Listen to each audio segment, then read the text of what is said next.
Okay. And Ulises, hello. Good to see you.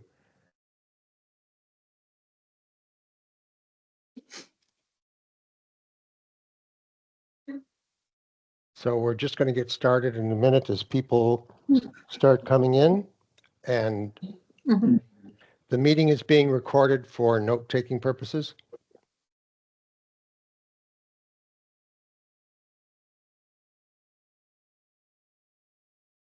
I love having a secretary that's accurate like this. Although the spelling of my name is usually different. Hello, Sean. Hello. Am I muted? I'm not sure. No, you're not muted. Okay. We will at the beginning just ask in the protocols that everybody but the presenters are muted. Yeah. But thank you for coming in. You're welcome. My pleasure. And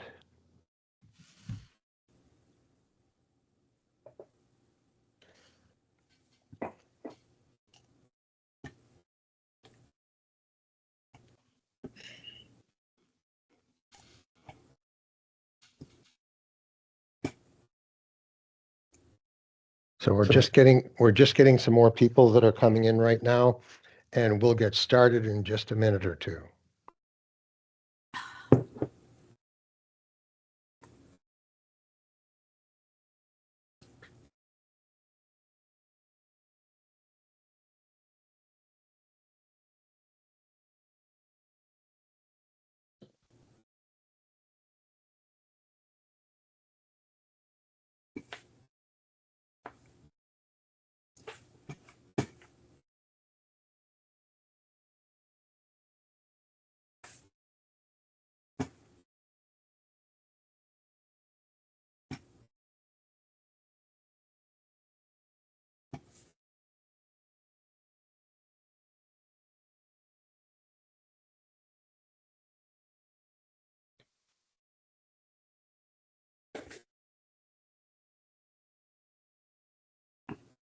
Okay, and there we go. And we have some guests. They almost sound like, what was it, the kids program where they say, and I see David, and I see David, and I see Allison, and I see Gina. Romper room. And Romper romper room. room, that's the word. And I see Oliver, and I see Stanley, and I welcome everybody here. So I'm not going to carry on. But so I think we're getting it started because we're just at 7:03.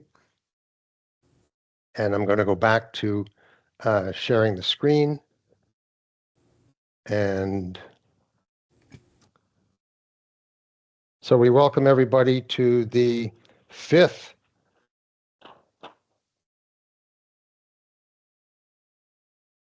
East Waterfront Community Association Annual General Meeting. And members will continue to join us as we go in. But what I'm going to do is to share my screen and just go through some of the parts of the meeting that we need. So the agenda that we have for this evening is up on the screen now. And my name is Mike Bethke, and I'll be the chair of tonight's meeting. And I'm going to go through the meeting etiquette at first, and then we'll verify the quorum for everybody that is, and I just lost the way I was doing my view. And go back to the gallery and view and speaker. There we go. So we have the introduction of the meeting etiquette, and we'll have a quick note that please turn off your microphone and camera during the presentations this evening so that we can focus the attention on the speakers. We'll have a Q&A section after each speaker, So to ask a question, please put your question into the chat or raise your hand and we'll get to you. We also have some prearranged questions that will be dealt with during the presentations. We've forwarded them to the speakers. We then go on to the AGM presentation, and we're going to verify quorum later on and proceed with the AGM. And I'll now ask our Vice President, Carlos Garcia, to read the land acknowledgement. Thank you, Michael. Yes, as we begin this meeting, I would like to acknowledge that the land upon the EWCA is part of the traditional territory of many nations, including the Mississaugas of the Credit, the Anishinaabe, the Chippewa, the Haudenosaunee, and the Wendat peoples, and is now home to many diverse First Nations, Inuit, and Métis people. We also acknowledge that Toronto is covered by Treaty 13 with the Mississaugas of the Credit. Thank you, Mike. Thank you, Carlos. And next is our first speaker, who we are very pleased to welcome back. I'd like to introduce Chris Glover, who is the MPP for the Spadina-Fort York riding. And Chris was first elected at the 42nd Provincial Parliament on June the 11th in 2018, and he was re-elected to the 43rd and now the 44th Ontario Provincial Parliament in the most recent election. Chris was a member of the Standing Committee on Government Agencies and critic for democratic reform technology, and the new critic appointments will be coming out fairly soon. And we wish Chris the best in his future roles with the provincial government. Besides his work at the legislature, Chris has actually been involved in community service, including delivering meals to the homeless, organizing food drives with EWCA and other groups, and delivering toys to children in our riding. Most recently, he assisted EWCA in a food drive for the food bank. And on behalf of EWCA, we thank Chris for his assistance in providing the donation bins and delivering the over 200 pounds of food generously donated by the residents of EWCA. And so I'm now going to hand it over to Chris. And if you unmute your microphone and your camera, and then we can get you going.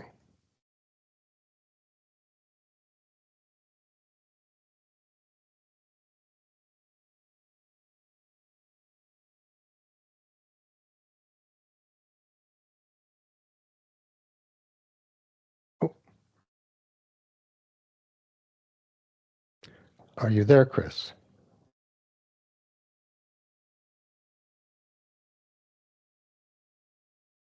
Oh, there he is. There, can you hear me now?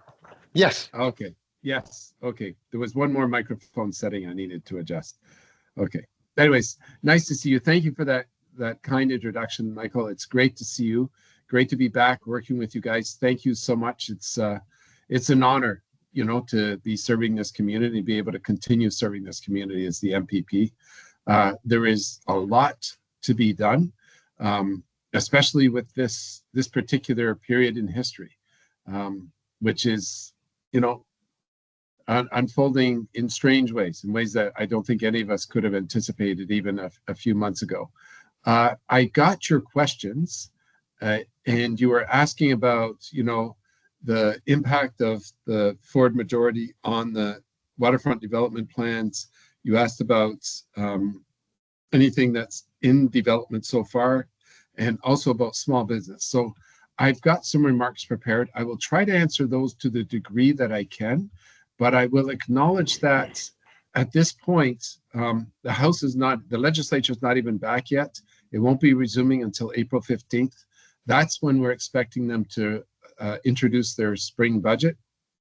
That will certainly talk about their priorities and give us a better sense of what they are planning.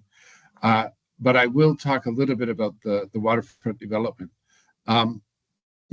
We've got this tariff threat, and I think many of us are thinking about this all the time. We're listening, we're reading, we're trying to understand, read the tea leaves a little bit with this, absolutely crazy president down in the United States, and, how to best protect Canada, our people, our industries. And so I think, the one thing that I haven't been hearing about, I think the tariff threat actually presents an opportunity for us in Ontario. I think it's an opportunity to change our economic ideology. For the last 40 years, we've been pursuing an economic ideology. It's known as neoliberalism or corporatism, where you sell off public assets, you privatize public services, you give all that over to the private for-profit sector. And what has happened in a large degree is American corporations have been gobbling up our assets, our services, and it hasn't worked out for us. The gap between rich and poor has grown immensely. There's 50% more wealth in the province than there was in the country than there was 40 years ago. The GDP per capita has gone up by 50%, but the median income is flatlined, which means that most people are making less income than their parents were 40 years ago. And so there's an opportunity to change that ideology, because as we deal with this tariff threat, and there was just another announcement of a 25% additional tariff on all imported cars to the United States. This, is very difficult for us. In the past, we had an auto pact with the United States that was in place between 1965 and early 2000s. It was, disintegrated.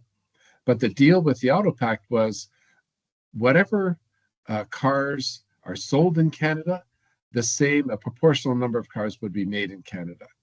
And that was the auto pact. And then that was changed with the free trade agreement. And a lot of automakers located in Ontario, because of our, some of our competitive advantages, our public healthcare system, so our public health insurance is lower, our wages are a little bit more competitive, particularly when the dollar is low. And, a lot of automakers located in Ontario. And now with, this tariff threat, they're looking, it's going to be a big change. And we faced this before. It's over 100 years ago. And we came back with a national policy in the late 1800s. And I think we need to be looking at this, and we're already talking about, almost all the political parties are talking about opening up the trade or reducing the trade barriers between the provinces, looking for new markets for our goods, slowing down or reducing the integration with the American economy and integrating more, with other global partners, looking at Europe as partners, as Asia and South America. And I think Trump actually made a mistake in attacking everybody at once, because all of these countries and nations that had been depending upon the states for some sort of stability are it's no longer a trustworthy trade partner. You can sign an agreement with the United States, and you never know whether it's going to be respected or not. And so everybody's looking for alternative trade arrangements. And so there's an opportunity for Canada to be going out and doing that. And at the same time, locally, we've got to increase our own markets. We've got to support Canadian businesses. And you saw Olivia Chow announcing earlier this week, or last week, I guess it was, that the city's going to be focusing on procuring Canadian-made goods. I think that's a good start. We need to echo that at the provincial level. And this means, that we need to support our public assets and services. We need to, cancel the contract with Ontario Place. In the wake of these tariffs, it was already a terrible deal, but it's completely unconscionable to be giving a $2.2 billion taxpayer subsidy and a 95-year lease on public parkland to American and Austrian corporations. We need that money to be going to Ontario corporations to showcase Ontario ingenuity and innovation. And that's the argument we're going to be making at at Queen's Park when it reopens, and even before that. We're already starting to make some noise about supporting Ontario businesses, our workers, our community members, and supporting, using Ontario Place as an opportunity. And the other piece of this, we need to support our essential public services, our healthcare, our education, our schools, our colleges and universities. These need to be protected. Right now, the ideology has been we're going to, cut the funding to these. We're going to be opening them up to private for-profit corporations, many of them American corporations that are moving particularly into our healthcare system. And we need to stop that trend. We need to protect our hospitals, our colleges, our universities, our schools as Canadian institutions. Let's see, just a couple of you asked about the waterfront.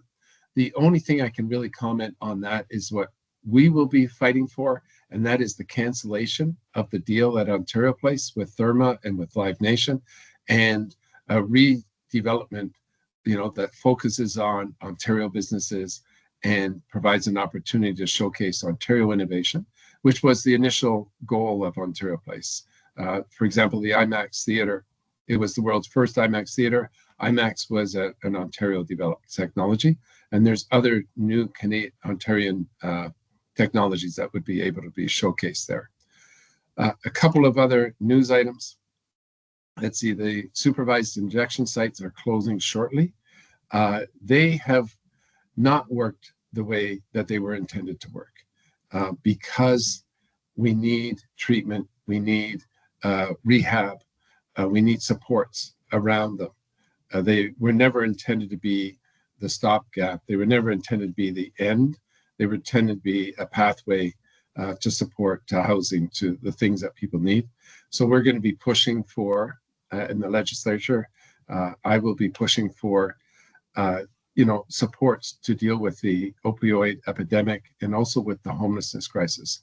The two are intertwined, which is not to say that, the majority or even, a large proportion of the people who are homeless have addictions, but there are a number of people who are homeless and do have addictions, and they need both housing and they need, as does anybody who's homeless, and they need supports. A couple of final things, I'll just close on this. The Red Path Sugar is celebrating the 164th annual Port of Toronto Top Hat ceremony, and this celebrates the first ocean-going vessel of the 2025 shipping season. It was supposed to happen today, but I guess, it was not in my calendar, so I'm assuming that it's been postponed. The first ship has not arrived just yet, but we are expecting that celebration to be happening soon. And also this Saturday, my office will be celebrating the Community Service Awards, and we'll be recognizing people who have made a substantial contribution to our community.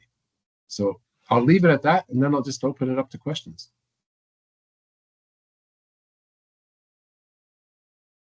Thank you, Chris.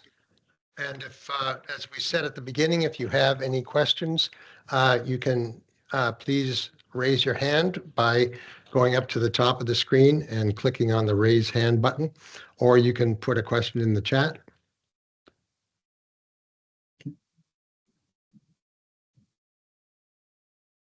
Have I answered everybody's questions?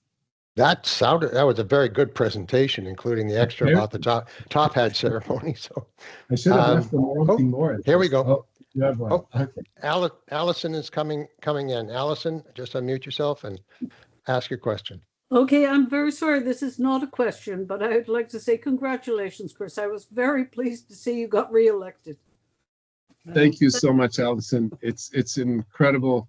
It's an honor and, a real thrill to be back here serving the community.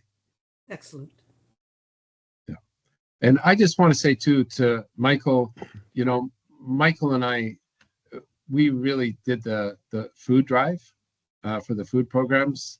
Like Michael's got an SUV and I've got a minivan, and between the two of us, that's how we managed to carry all that food around. So can I just ask everybody to give Michael a round of applause for all he does for our community, including the food drive? Yay! Yay, Michael. Yeah. Thanks. Okay, now my face is as red as my shirt, so I'm going to say thank you very much, Chris, for that. Oh, we got another question from Sean. And Sean. Sean. Hi, Sean, Chris. did- Yeah.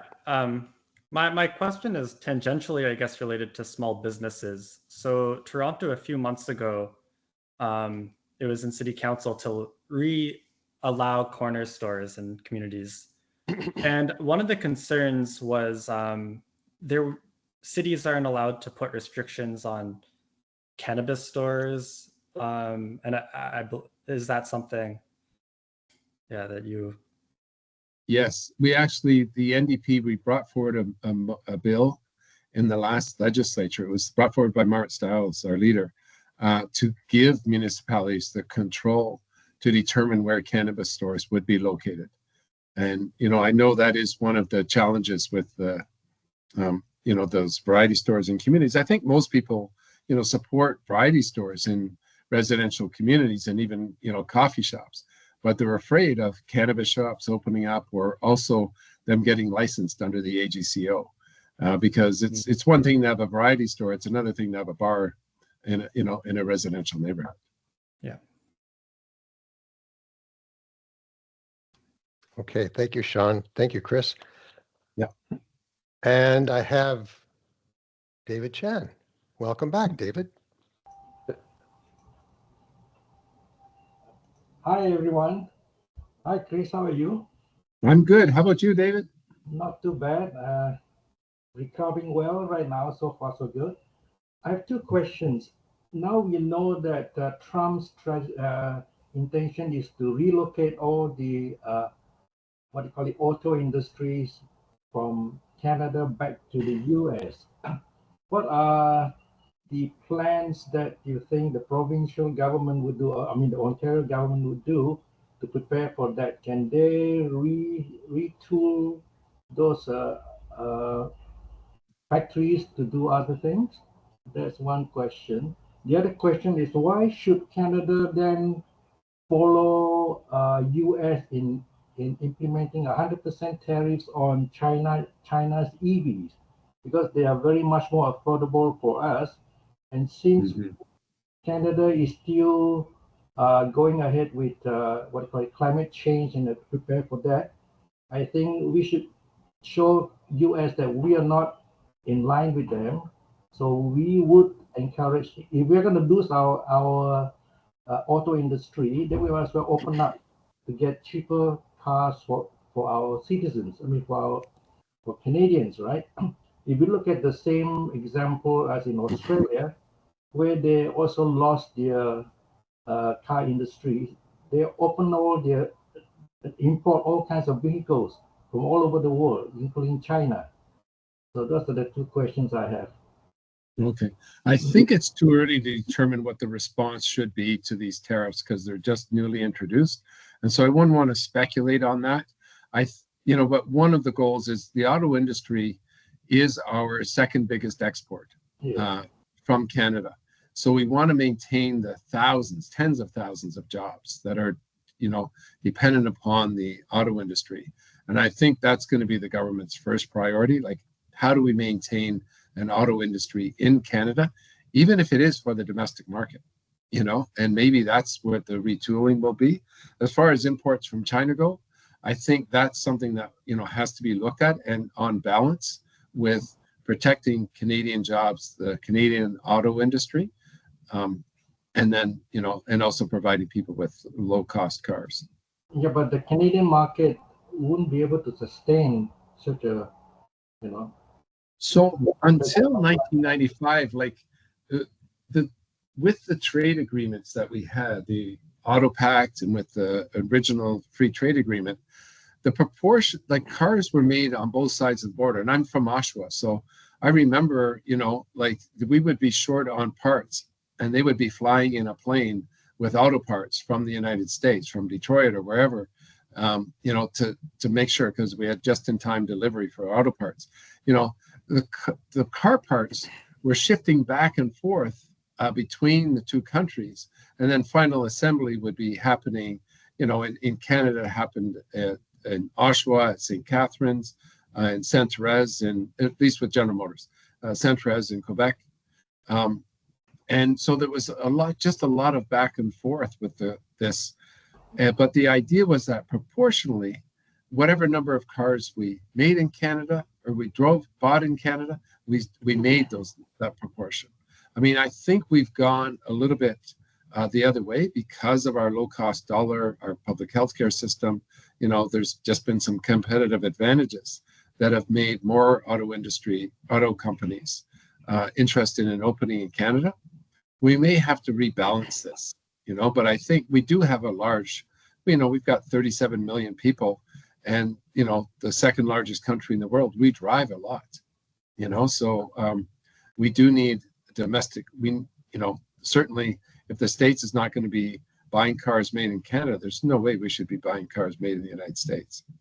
Yeah, but the problem here is the cars that are manufactured here, they're actually designed and sort of built by GMs and Stellantis as well as Ford. So they are not actually Canadian design cars.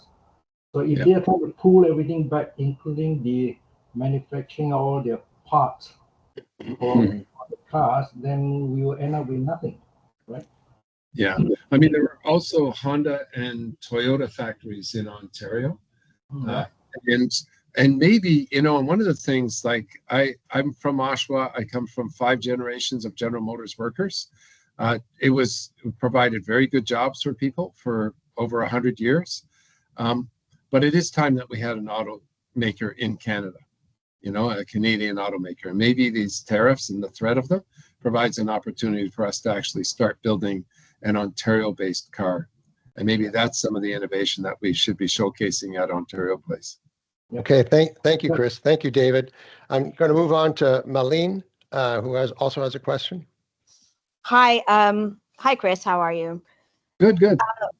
I have a quick question. I'm really interested in hearing about what you're going to be prioritizing for 2025 as our MP, and also if you can give us an idea of what you are planning for the next coming term. Okay, so I can tell you my immediate priorities are protecting our small businesses.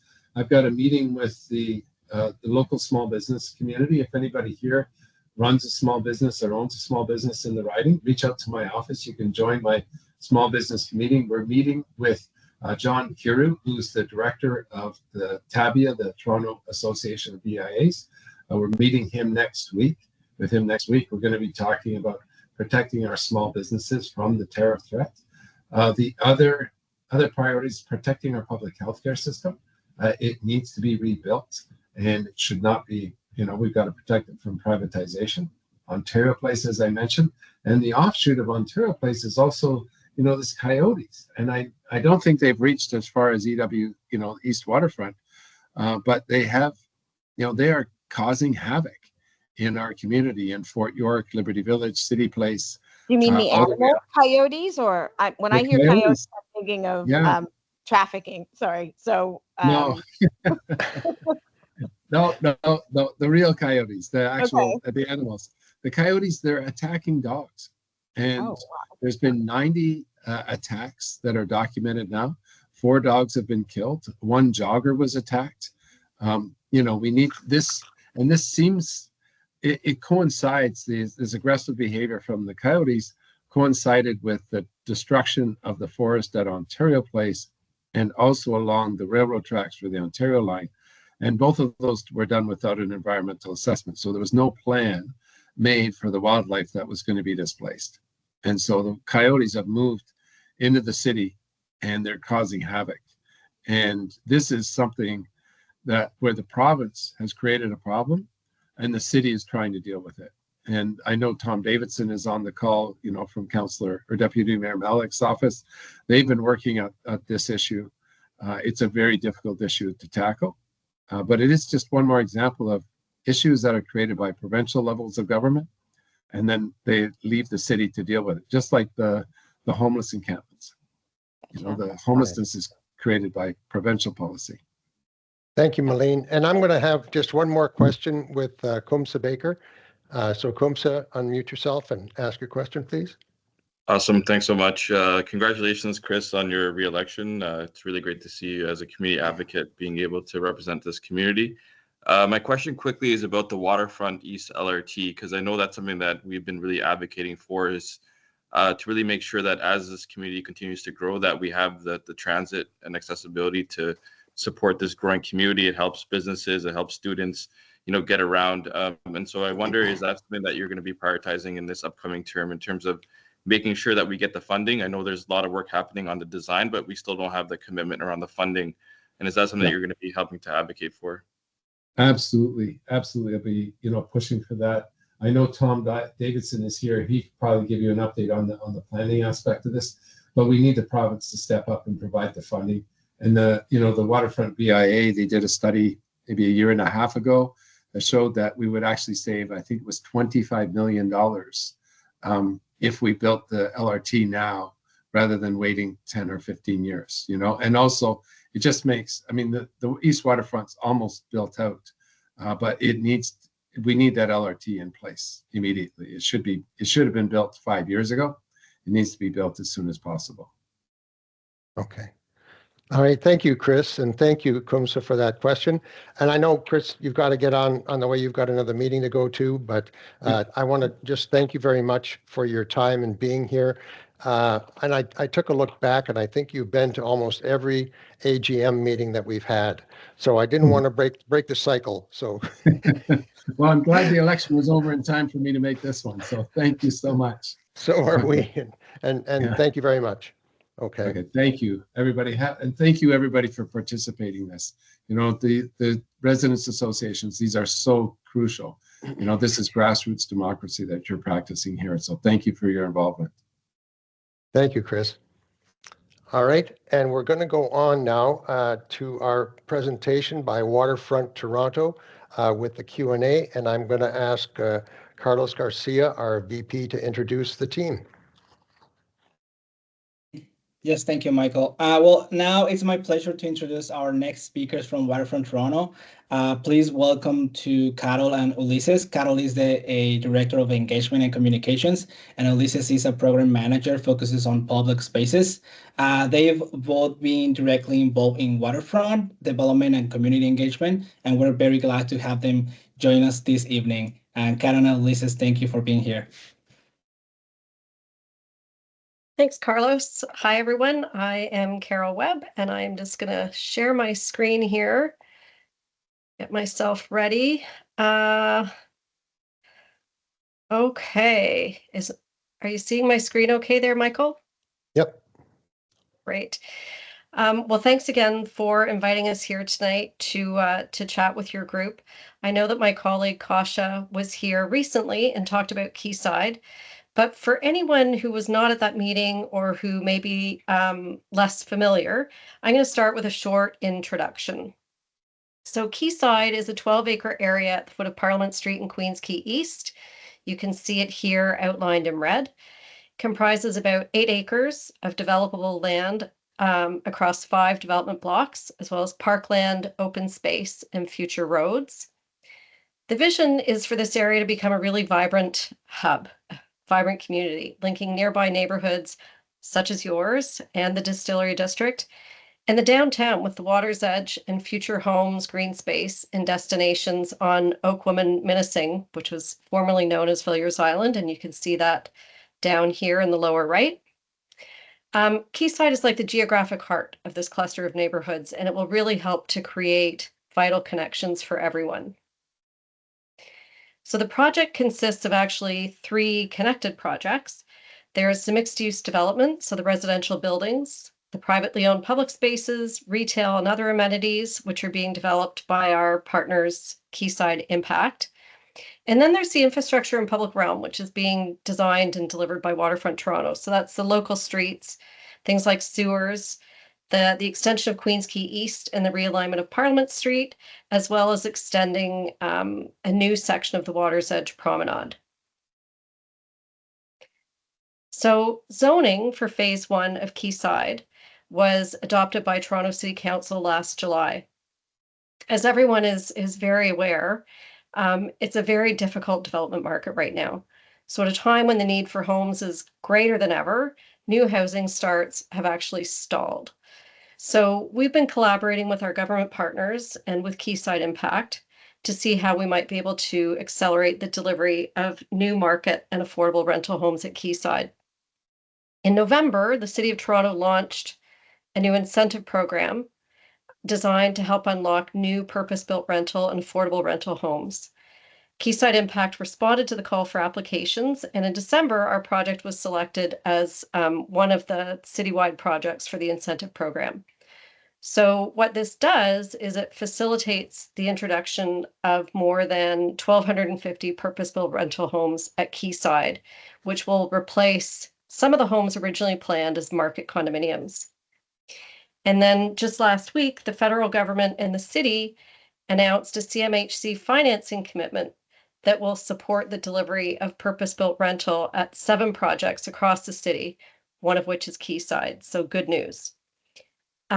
We're also working hard to accelerate the delivery of about 550 affordable rental homes, aiming for about 100 more homes in the first phase of development than originally planned.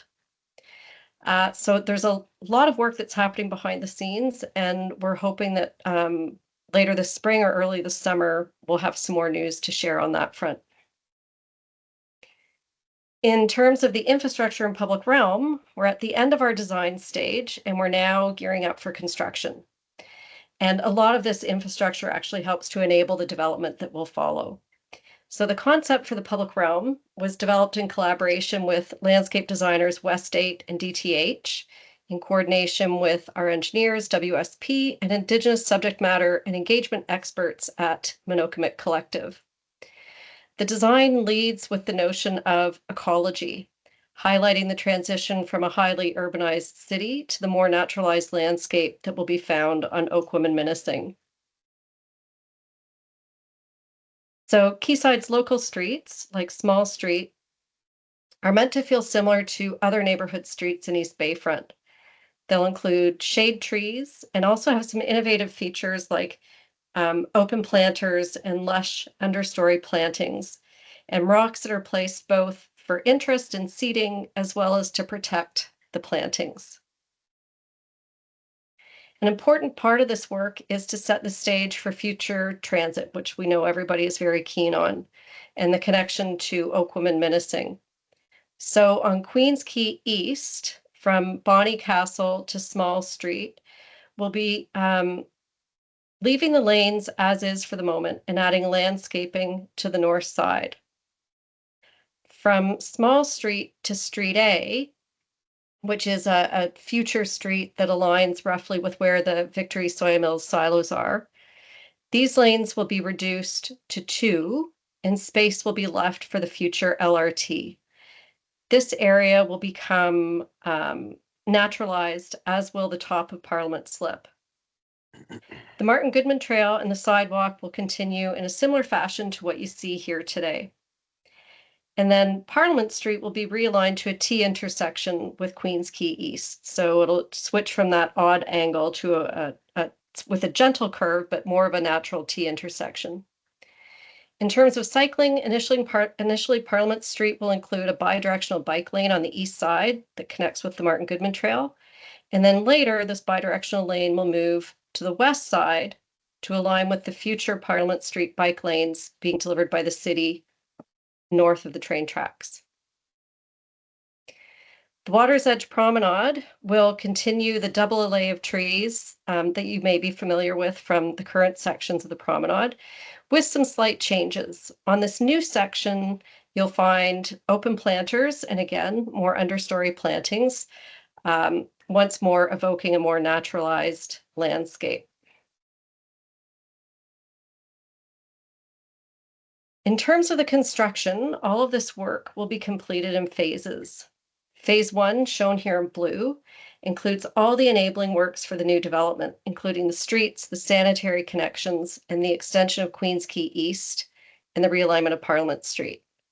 Phase 2, shown here in pink, includes the landscaping on the east side of Bonnie Castle and the south side of Lakeshore, the publicly owned private space that flanks Parliament Street, as well as future Street A and Future Street D and Silo Park. Ulises will go into this in more detail in his part of the presentation, but the first phase of construction is expected to begin later this spring or early this summer, and will last for about 2 years.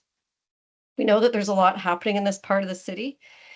We've worked with our construction manager on a traffic management plan and have also been working closely with the city as well as with the TTC to coordinate with respect to the dedicated interim bus lanes. This plan was shared with our stakeholder advisory committee for feedback back in February. We got some great input from EWCA through Michael. And this plan is now being shared with the city for review and approval over the next few weeks. In terms of communication, our plan is to use a variety of tactics, including both online and digital communications, to support community members in their day-to-day lives, getting to work, doing errands, getting kids to daycare. Our goal is to ensure awareness of the construction and potential impacts, and as best we can to mitigate any potential issues. We also want to tell the story of Quayside to create an understanding of the bright outcome that we're working towards. So here you can see a couple of our strategies. We're in the pre-construction phase right now, where we're, as I said, coordinating with the city, our development partners, as well as the councillor's office, the TTC, and others. We're also out talking with resident associations to share more information to ensure that everyone in the neighborhood is aware and is able to ask questions. Another thing that we'll be doing is forming a construction liaison committee. And this is sort of a formalized structure, providing an opportunity for residents, businesses, landowners, and others in the area that will be impacted by construction to talk through what's happening and discuss any issues. Once construction begins, we'll have a dedicated hub on our website, which will have all the information people might need. There'll be hoarding and construction signage. And we're also working on an animation of what's happening and what people can expect. And then there will be construction notices, our usual newsletter communications, and we'll be putting information out on our social channels. So there's lots of ways that people will be able to get information from us. And as always, if you have questions, you can go through your resident association or you can email us at the info email box. And again, our goal is we want to make sure people have as much information as they need to support them in their daily lives. And with that, I will turn it over to Ulises. Okay, thank you, Carol. Hi all. As Carol noted, I will be talking a little bit more about the construction details, timelines, and more specifically about the future road closures that will be impacting the area, which I know most of you are concerned about.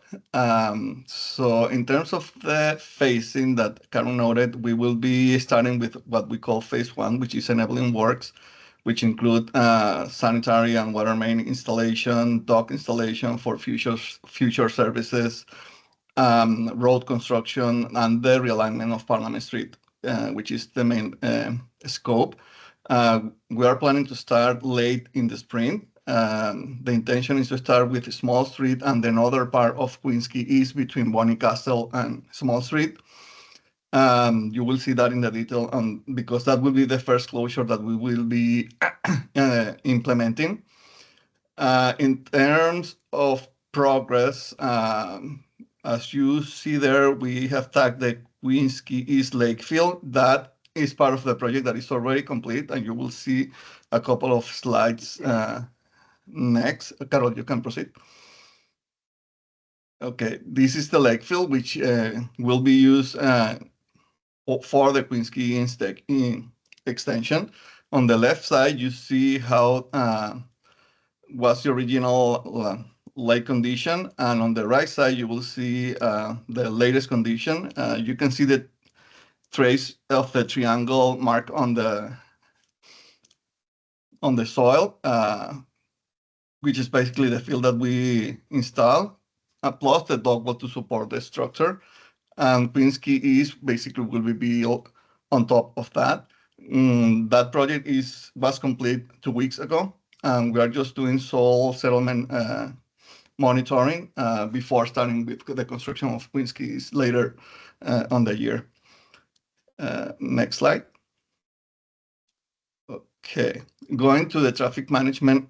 Before getting into the sketches and the road closures, we want to highlight that we consider 4 main items developed in this traffic management plan, which, as Carol noted before, it was developed by our construction manager with input from the city and from the public as well. The main items that we took into consideration is that we are aware of all the projects around that area. So because we were trying to mitigate the impacts of our closures and the other closures that will be happening due to the other projects, specifically the Gardner rehabilitation, the condominium development that is currently happening in the area, the Portland flood protection that is carried by Waterfront Toronto as well, and the Ontario Line works that is carried by Metrolinx.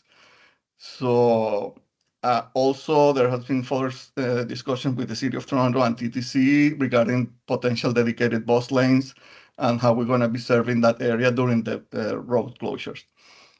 In terms of strategic staging, our construction schedule has been developed understanding the restrictions of the area. It's already a very convoluted area. So our strategy in terms of construction, we are planning to accelerate the work on Queens Quay East because that will be the closure that will be creating the major impacts ahead of Parliament Street before getting into the Parliament Street closure. So we won't be closing Queens Quay East, Moss Street, and Parliament Street at the same time because that will be a nightmare. So we will be accelerating works on Queens Quay East. Once we're done, then we will proceed with the closure of Parliament Street. And you will see that in detail after. In terms of facilitating the movement of traffic, our commitment is to keep at least 1 lane in each direction all the time on Queens Quay and Parliament Street.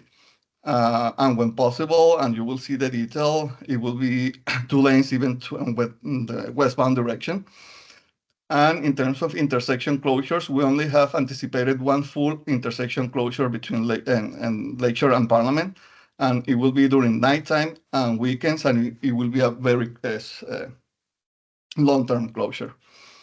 And last but not least, and even one of the most important items, is we're prioritizing the safety of pedestrians and cyclists, and as much as possible, we're trying to keep the access for pedestrians and cyclists through the Michael Goodman Trail.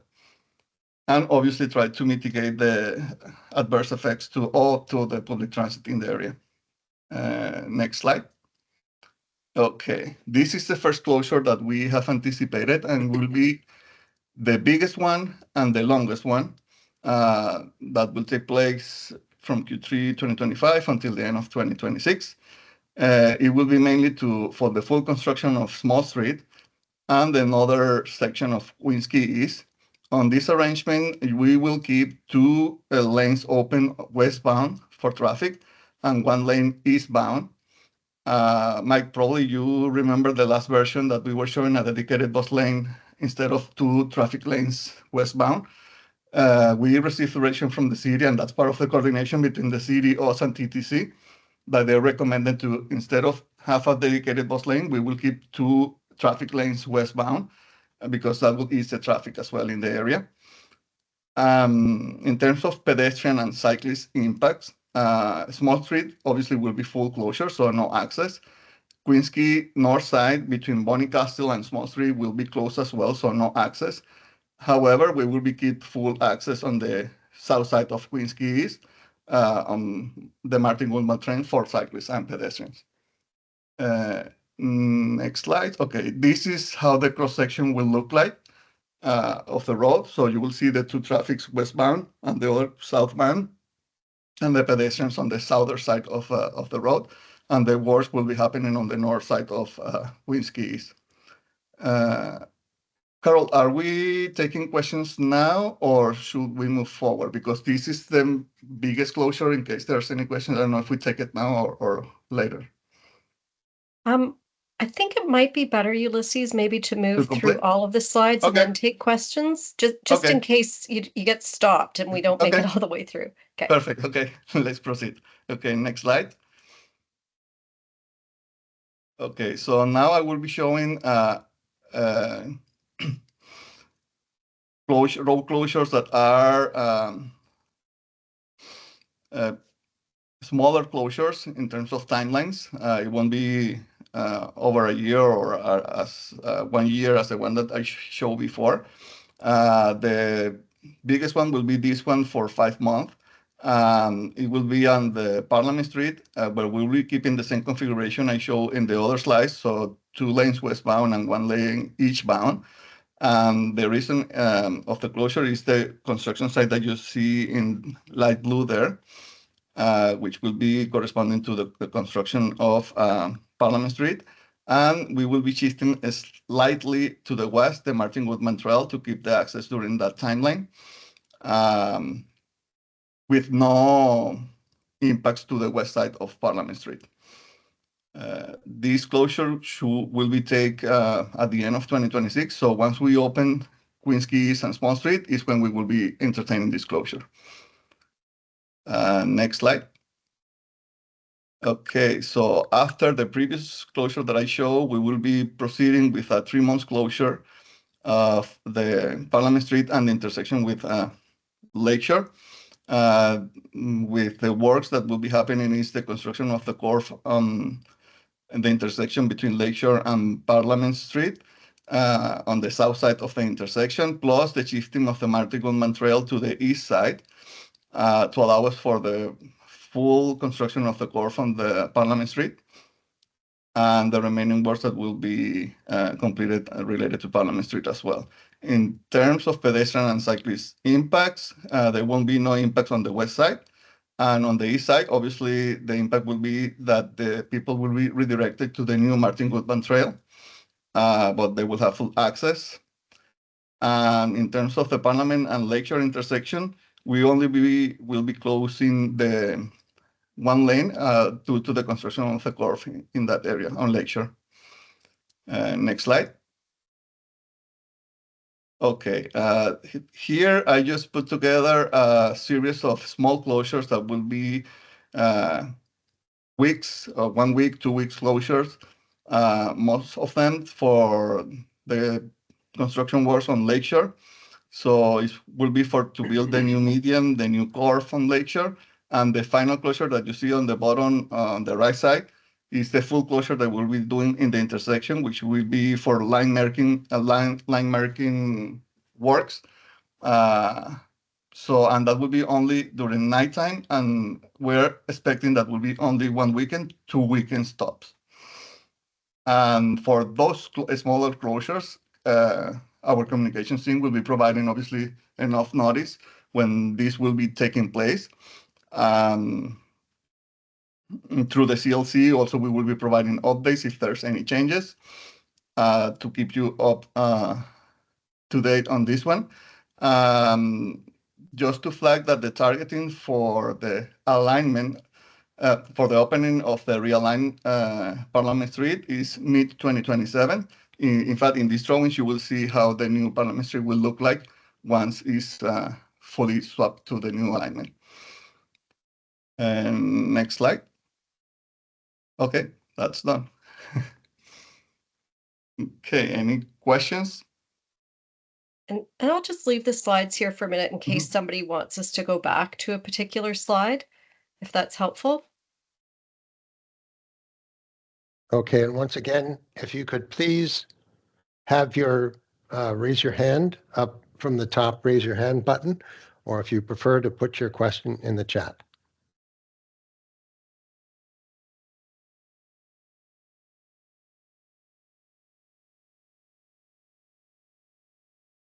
My goodness. There you go. A very complete presentation. Thank you very much. All clear. Good. That's great. Well, Michael, we're also happy to share these slides with you so that you can circulate them to the people who are here tonight and those who weren't able to attend. That's perfect. Thank you, Carol. Okay. Okay. Okay. And okay, so there aren't any more questions. So I want to thank the two of you for coming out and giving us this heads up. And I know this is really a long-term project. We're looking over the next 3 to 4 years for the completion of the whole area. And it's exciting to be part of this and just to see all the changes that are happening and that Waterfront Toronto is bringing. And we're very happy that you are so open and transparent about everything that's going on here.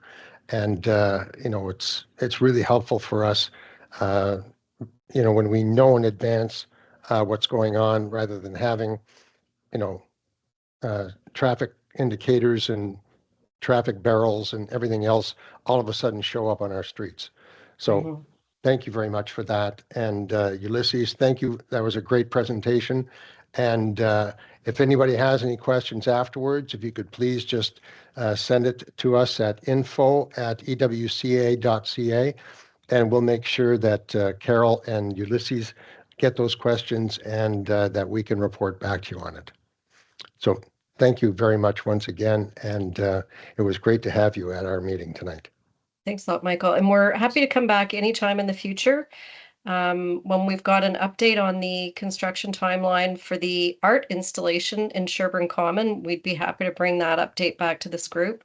And I know I just remembered there was one question you circulated to us ahead of time that was asking about when the boardwalk would be completed along the water's edge at the foot of Sherbourne Common.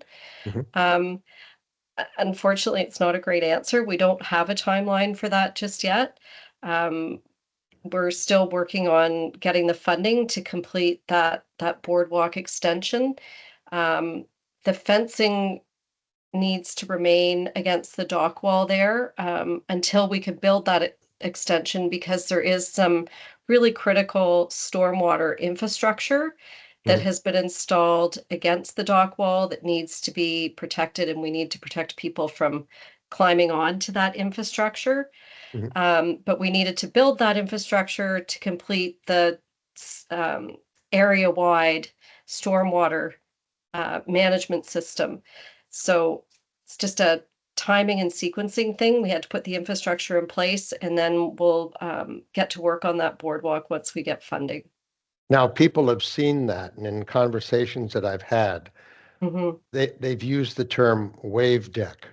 Are we looking at a similar kind of structure that's going to happen there? No. It's meant to be, Ulises, you might have a better recollection of this than me, but I think it's a 30-foot wide wooden boardwalk that will be built alongside the length of the Water's Edge Promenade. So it'll just be a flat wooden boardwalk, but it extends the public realm. Oh, perfect. That'll be great. And then it'll be just boardwalk. Will there be seating, or, if there's anything like that, then, we'd appreciate getting updates on how that's, how that's going to look. Any kind of renderings. Yeah, we'll absolutely come back to you when we've got some more information on that. Okay, and I'm so excited about the unfinished arch. I can't wait for that. Oh, and I want to take back, as I usually do. I want you to take back to the team to ask them about having cherry blossom trees or apple blossom trees that are planted in Sherbourne Common South, because that would be a great attraction for our area, just to have that, so people don't have to keep trudging up to Trinity Bellwoods. We'll take that back to the team. Two things I'm going to be known for down here: gelato and the cherry blossom trees. Yeah. Okay. Well, thanks very much, everyone. Enjoy or have great success with the rest of your AGM. Thank you very much. Thanks. And Bye. Good night. Bye. Good night.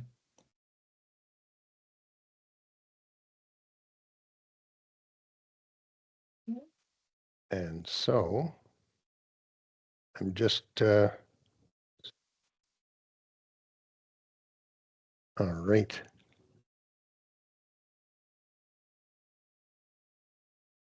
Okay. And let me share the screen again so we can get back to our PowerPoint. And here we are. So back to our agenda, and we can see the presentation by Waterfront Toronto and Q&A is completed. And so now we're going on to the actual AGM meeting. And I'm going to get out of that. And I'm just going to take a moment to present a screen where we have our current EWCA Board of Directors. And you can see myself as a resident at Monde as the existing director and president. Carlos Garcia, who is a resident at Pier 2739 Queens Quay East. He was a new director last year, and he is currently vice president. Kumsa Baker is a resident at Pinnacle One, and he was appointed a director. And that happened as the terms for Sephora Hoylu and Kathy Nguyen were ended rather abruptly due to concerns with regards to the extra work that they had to do at work. So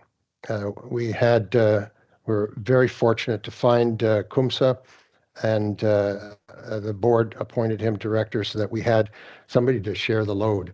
And Jean Zhang, who was a resident at Pier 2729 Queens Quay East, and was the chair of the Public Safety and Security, and is now the chair of the Family Friendly Community.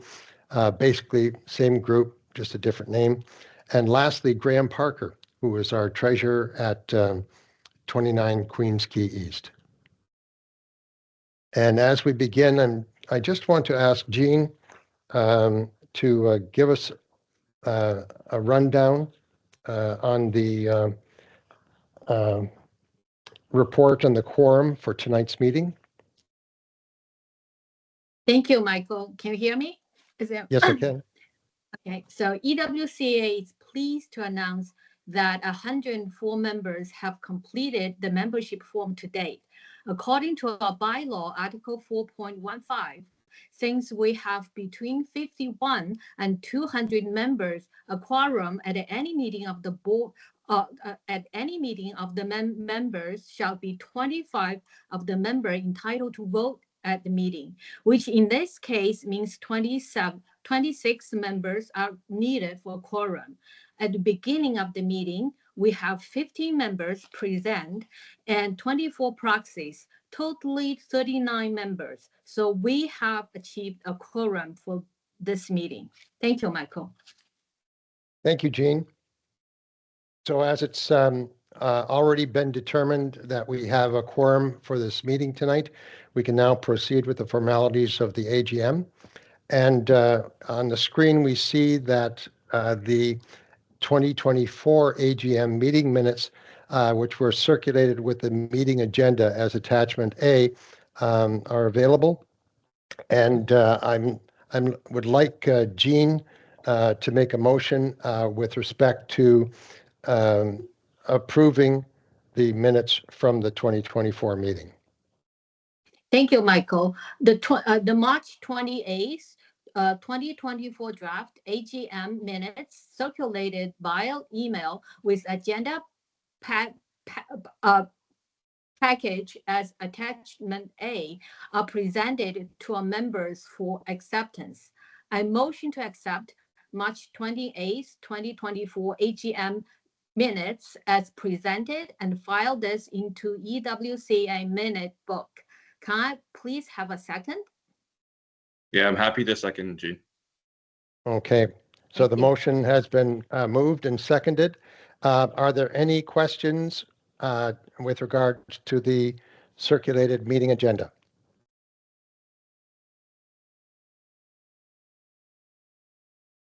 Okay, and seeing none, I would now request that all in favor, please raise the hand or on your system, or just signal with your Teams icon. And I'm going to open this up.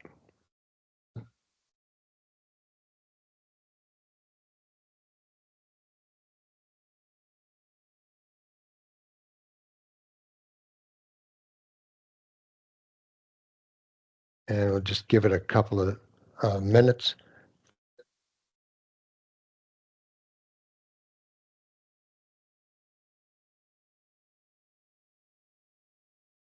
And so with the hands that are raised right now and the proxies that we have, the motion is passed. And thank you now. So we can move on to the next stage. And I'm going to share the screen again.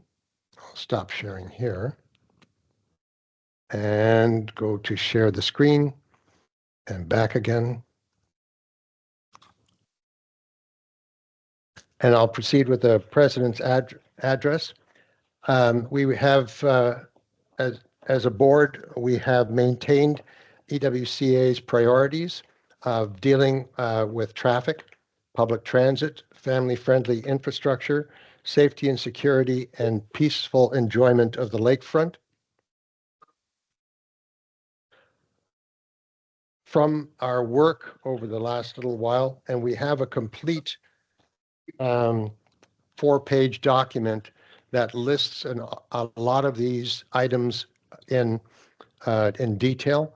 So we're going to be circulating that as part of the package that we're going to send out to all of the members who attended and those who have proxies.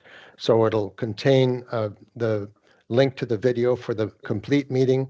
We'll have the slides from Waterfront Toronto, and then the listing of this particular the work that we've done over the past year. Like I said, it's quite extensive and it takes up 4 pages, but in order to keep our time limited to 8:30, we are just going to give a very brief précis of this. So we continue to advocate for our community through participation in various communities and committees, such as the Quayside Stakeholders Advisory Committee, which included the Quayside Impact Limited Partnership, the Public Realm, the Keating Channel Bridge, and Ukwemmen-Minising Development.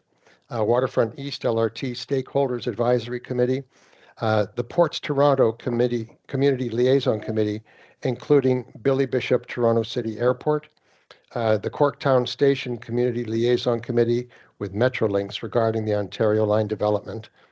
We participated in public consultations with the city, TTC, and Waterfront Toronto, and did so by writing letters and deputations to the Executive Committee, Planning and Housing Committee, and Budget Committee.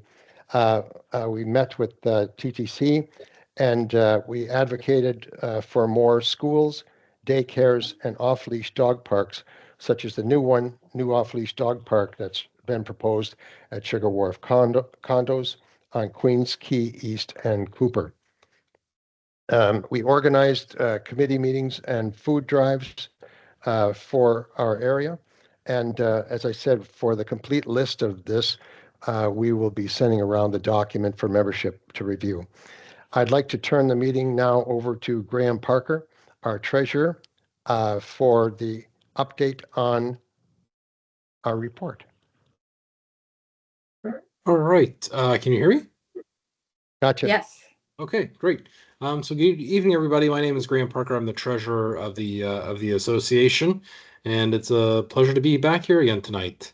What you're looking at in front of you right now is the financial statements, and specifically the balance sheet here. And we can see that the total cash in the corporation this year at the end of the year was $2,063, and we have prepaid insurance of $200. Can we move on to the next slide? Oh, slowly. There we go. There we go. And this year we had less expenses than last year as a result of trying to keep some of our costs down on the community initiatives. So our total cost this year was $1,162, which if we can see at the bottom, just brings our operating fund balance down to $2,263. And this is just kind of how the cash flow goes as a function of the income statement and the change in working capital. So it's again just showing how the cash was used in the corporation this year. Okay. And I think the next thing is the presentation of the 2025 budget. I think I was supposed to update that on my slide, but I forgot to. So anyways, this is the budget for 2025. We can see that we have kept it more or less the same as last year, and that should give us a small cash balance kind of towards the end of the year, and we still want to try and keep the community engagement up by budgeting those amounts. Hopefully, we have some community stuff in the works in the coming months to get together over the summer, and I look forward to seeing that when it comes due. And this is just some notes on the budget in case you're interested. The Volunteer Canada membership gives us discounted D&O insurance for the association, which covers our association for the stuff that we do. And then we are using a free Wix domain, which keeps our website costs down. And thanks to Clement for running that. And then we have some regulatory fees and our annual foster membership for being part of their catchment area. Okay. Thank you, Graham. And what I'd like to do now is I'd like to motion to accept the September 30th, 2024 financial statements as presented and file these into EWCA's minute books. May I have a seconder, please? And I'm going to go back to the big screen. And there we go. And Graham, all right. And so are there any questions with regards to the Jean?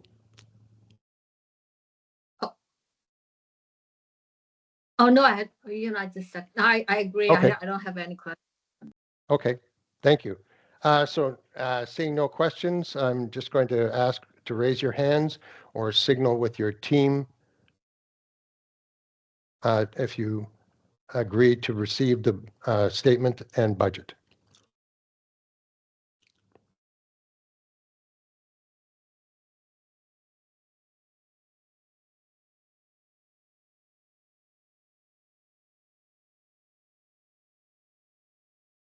Okay, and with the proxies that we have and the number of votes that we have at the meeting, it is passed. And thank you very much, Graham, for your work with the budget, and we'll keep you on for next year. 100%. Okay. Now we'll move on to the committee updates, and I'm just going to do a quick update and stop sharing and go back to the PowerPoint. All right. One of the prime concerns that we have as more families have moved into our neighborhood is schools and daycares have become very top of mind, as well as the recreation centers. And I've got this little piece here just to show you some of the things that we're working on right now.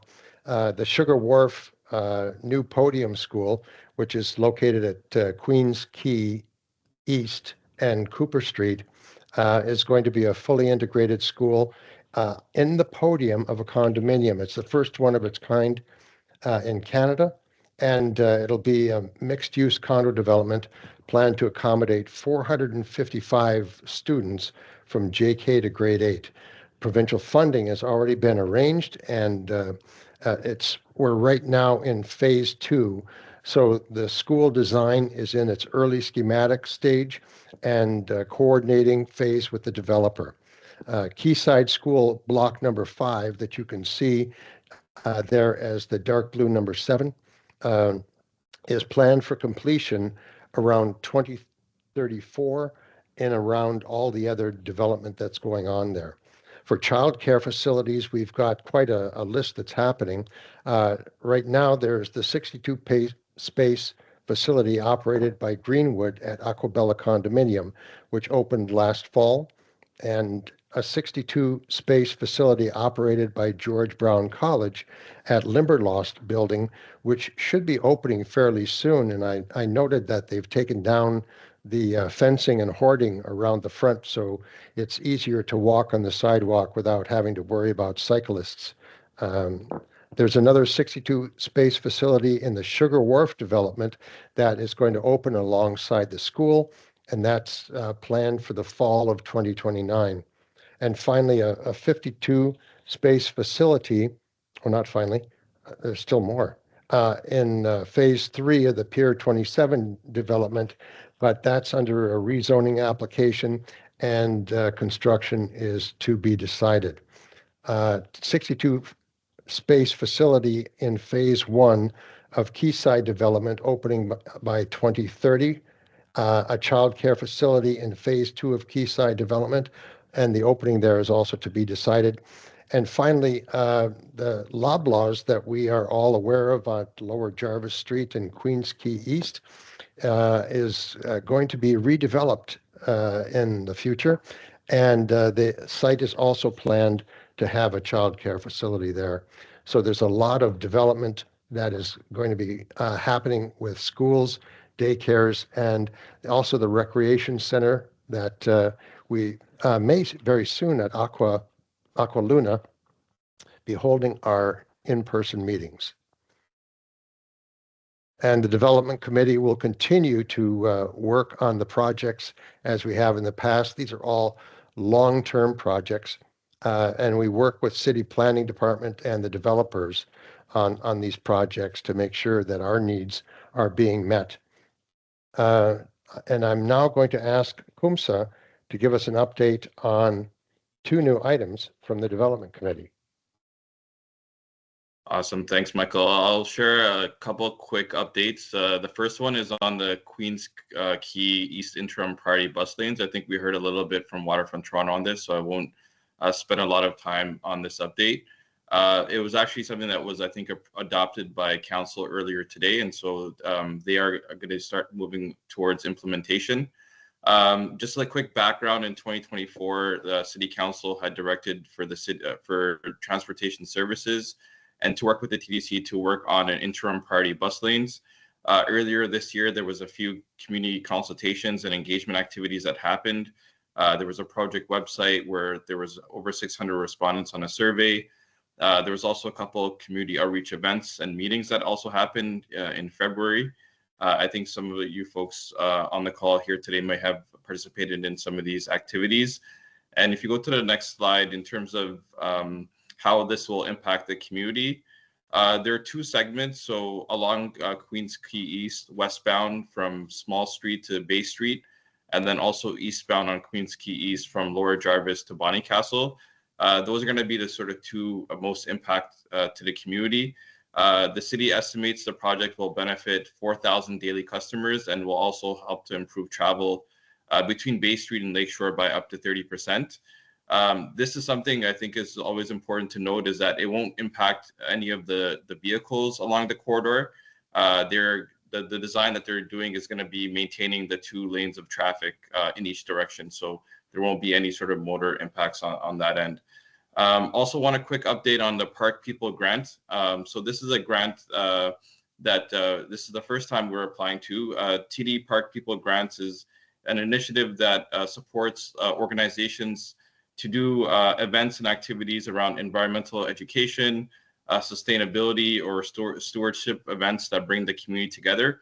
And so as EWCA, we felt it would be great to do an event here locally around something around the environment. And so we did put together a proposal. We are still waiting to hear back, but the idea would be for us to do a community environment day at Sherbrooke Common in the morning and then do a nature walk in the afternoon. The grant total is for $2,000, and it would support a lot of the activities that will go along with it. So promotions and marketing, the rentals and permit for the park space, some refreshments, and also we want to make it fun, so some giveaways and prizes. And we're also excited to partner with Waterfront BIA and the Waterfront Toronto on this initiative. So we're still waiting to hear back, and we'll keep you updated once we get a word from that. Turn it back over to you, Michael. Fantastic. Thanks, Kumsa. I'm now going to ask Carlos to give us an update from the Transit and Traffic Committee. Yes, Michael, I'm gonna put me on the spot on highlight, spotlight for everyone, spotlight for everybody. Yes, just give me a second. Here.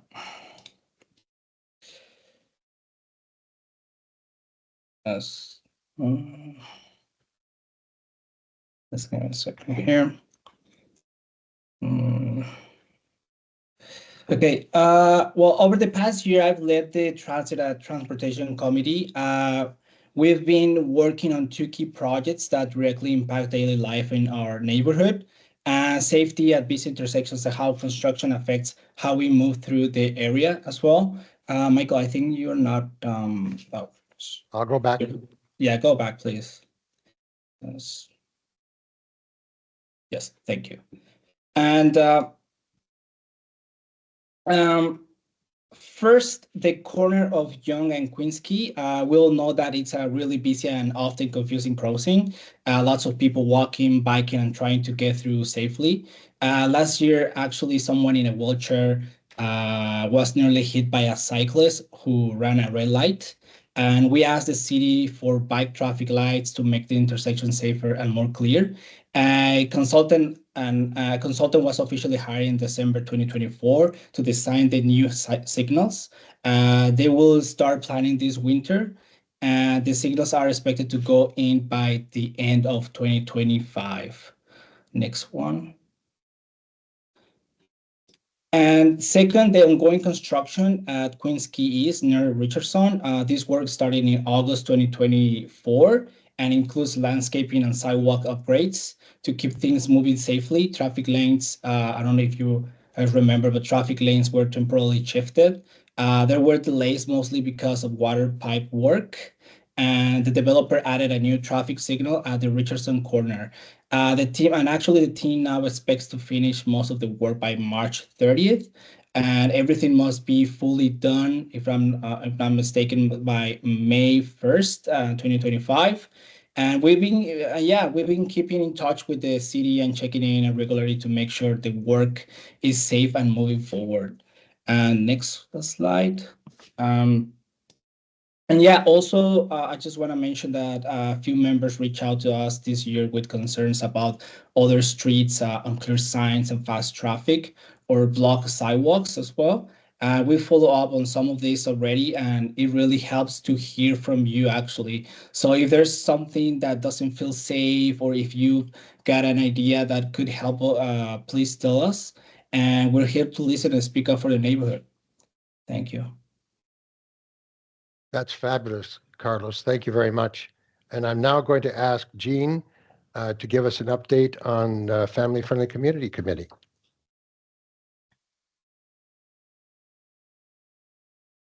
And Jean, you need to unmute. Okay, thank you, Michael. I'll be quick. Good evening, everyone. Thank you for coming to our AGM meeting. I'm the chair of Family and Friendly Committee. One of the key concerns we have heard from the residents is the impact of lake noise during the summer months. To address this, we have made a survey to gather feedbacks on lake noise disturbance.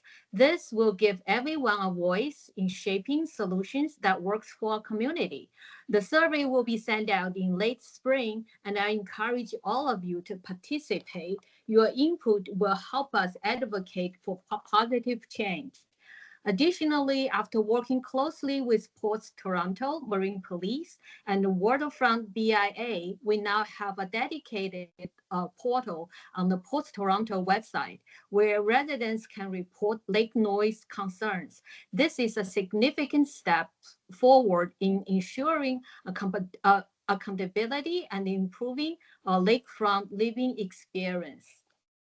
As we look ahead, let's continue working together, fostering a community that values respect, cooperation, and shared vision for the better neighborhood. If you are interested in joining the Family and Friendly Committee, please let us know. Thank you. Go back to you, Michael. Thank you very much, Jean. That was a great report. I'm now going to turn the meeting over to Jean for the nominations. And before we do, I just want to give a quick little idea of what the nominations committee is all about. And it's formed on a yearly basis to assist with the election of board vacancies that arise. Prior to the AGM, the board will request nominees to come forward. Volunteers will assist in organizing the nominees, ensuring they receive the information they need to run, collate biographies, manage the election form, ballot, and all of the communication related to the annual election. This year, we didn't need to have a meet the candidates meeting prior to voting, and we were very focused on achieving quorum, which we were able to do. And we will be reporting the election results to members at the AGM and afterwards. And so now over to Jean for the next stage. Thank you, Michael. The nomination committee announced that for 2 3-year board positions were open on January 24th, 2025, and were due on February 19th, 2025. We extended our deadline for EWCA director nominations until Friday, February 21st at 5 p.m. At that time, we received 2 nominations for the 2 3-year board positions, Kuma-san Baker and Sean Zinner, both Pinnacle 1 Phase 1 residents. Nominations were closed. As per our bylaw 5.3 election and term of office of directors, the candidates for the office of directors shall include 1, the slate of candidates for office proposed by nomination committee, the person whose name were put in nomination in writing to the secretary by any member at least 30 days prior to the meeting of the members at which the election of director is held. If at the meeting, the number of candidates nominated is equal to the number of the director position to be filled, the secretary or member shall cast 1 single ballot, electing that number of candidates for the directors. Upon motion duly made as the secretary of the meeting, I cast a single ballot for Kuma-san Baker and Sean Zinner to be fully elected as the directors of EWCA for the term of 3 years. Welcome to the board, Kuma-san and Sean. Now it's back to you, Michael. Thank you very much, Jean. And as the chair on behalf of EWCA members and the board, I thank the nominations committee for all their hard work over the last few months to support the election of the new directors. And welcome to Kumsa and to Sean. Thank you. And that being the end of our meeting, with we have our next meeting will be determined by the board for the AGM for the 2025-26 year. Sorry about that. And that will happen sometime in March of 2026. I'd like to thank you all for coming and to wish you a good evening. If you do have a desire to volunteer and work with any of the committees that we have here, I have some of the information on the screen here for the different committees. And if you have anything else that you'd like to discuss, please send us an email to info@ewca.ca. And there being no further information or items to discuss, I hereby declare the meeting closed. Thank you very much for attending. Thank you, Michael. Thank you. Thank you, everybody.